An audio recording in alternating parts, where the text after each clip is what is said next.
Hello, welcome to part 2 of painting Port Isaac. Here it is, the finished painting. It was a bit of a marathon, this one. I think it was around 30 hours total painting time. If you're not so interested in the commentary versions of my paintings, there will be time-lapse only, so you just see the whole thing as it passed. It would be greatly appreciated if you could do the usual like and subscribe. Well, you can't subscribe more than once, but never mind. The liking will help enormously because I think the good old Google Analytics take notice of that. So, hope you enjoy it.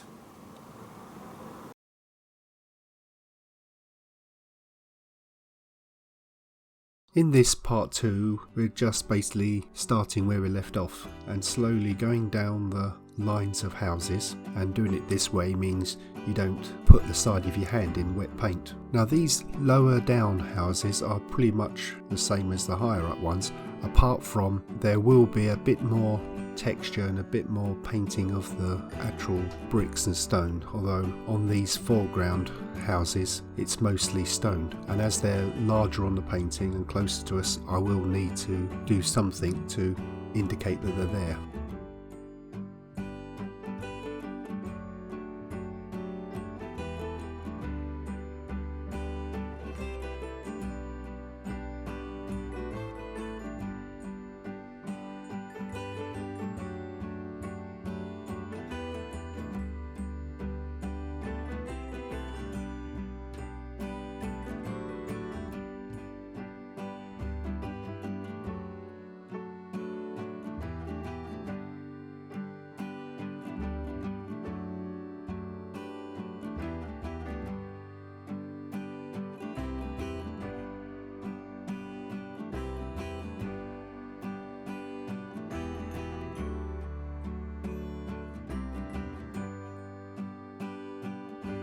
Here we have the first of the houses with a noticeable brick or stone to them. So the simple idea is to pre-mix all the various colours of the stones, just dab those colours in a random pattern, trying to make sure it's true random and not pseudo-random, which means you put everything at even spacing, whereas true randoms isn't like that. You find little clusters, so keep that in mind and keep looking at the reference photograph. I'm not going to copy the reference photo exactly, just give the flavour of it. And when I've gone over the whole house with this, I will take a brush with no pigment on it at all, no paint on it at all, and just dab over the whole surface, and that kind of beds it down and slightly blurs the edges, so it gives you the impression rather than being precise.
I'm now on to the main houses of the painting, this little cluster in the lower middle portion. And interestingly, there's a lot of yellow or slightly yellow-orange liking all over these roofs, and they do seem to have much more of it on the houses that are lower down. Must have something to do with the sea air. These now are the main focal point of the painting, so the detail level will go up a little.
I'm now starting on the walls of the pub, which is the heart of any village. And in case you were wondering, a strange little dark silhouette I've just done to the left of this pub is actually a cannon, I assume, left over from the sea defences in maybe Napoleonic times?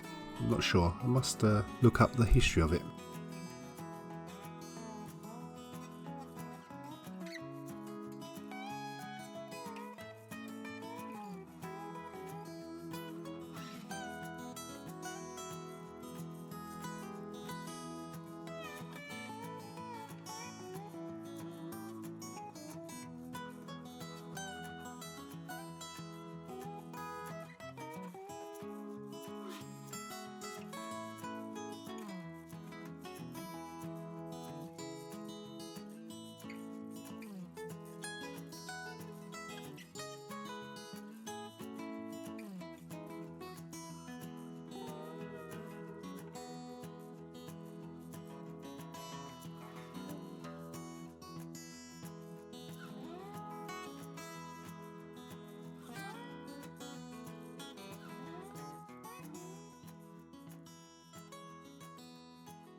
The walls on the house I'm doing now looked like in the reference photo to be a flat even colour, but on closer inspection there was quite a difference between the colour at the top and bottom and this lighter strip in the middle. So I've mixed up the two extremes of colour and I'm trying to make a nice blend between the two, and you basically do that by just keep going up and down with the brush over the line the two meet, and it kind of feathers it out.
There's a lot of things on the causeway going down into the beach. I believe it's all to do with fishing, so it's things like lobster pots, bits of rope. I'm not entirely sure, it's a bit too small on the reference photograph. There is a tractor there, you can just see the start of a wheel I've done. But the tactic here is to paint a sort of dark silhouette of all the shapes that are there, and then I'll use a much lighter colour to pick out a rough impression of the details. As I say, it's too small on the reference photograph to really see what's going on, so an impression of it will be enough.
I've put a base layer of colour over the sand area, and now I'm going into it with Rosemary & Co.'s Tree and Texture brush series 32, and I'm using this to kind of simulate the speckly nature of the sand. I could do with a much smaller version of it, as this large brush is a bit too clumsy around the edges, because I don't want the speckles anywhere else but the sand.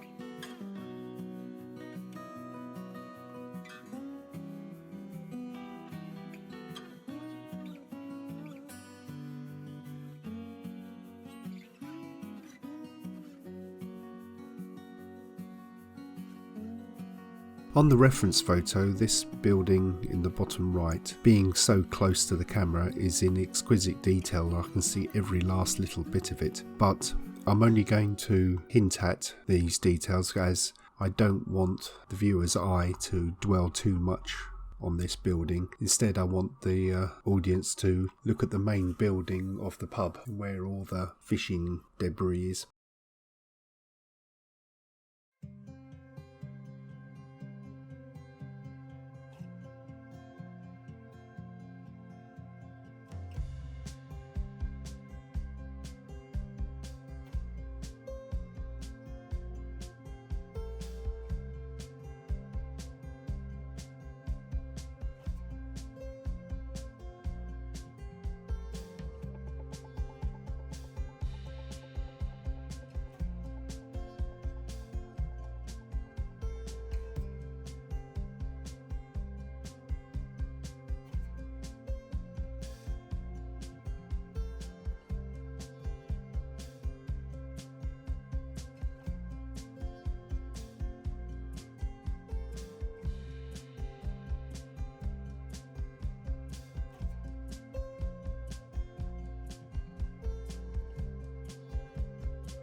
well done for getting this far. I hope you enjoyed watching the process. If you check the details below, there will be a link to where you could buy a print of this painting, and there's also links to Facebook group, Instagram, where you can see what I'm up to and planning to do next. If you liked the video, I'd be grateful if you could press the like button. It helps enormously. And if you haven't already, please subscribe and hit the notification bell. Thank you for watching.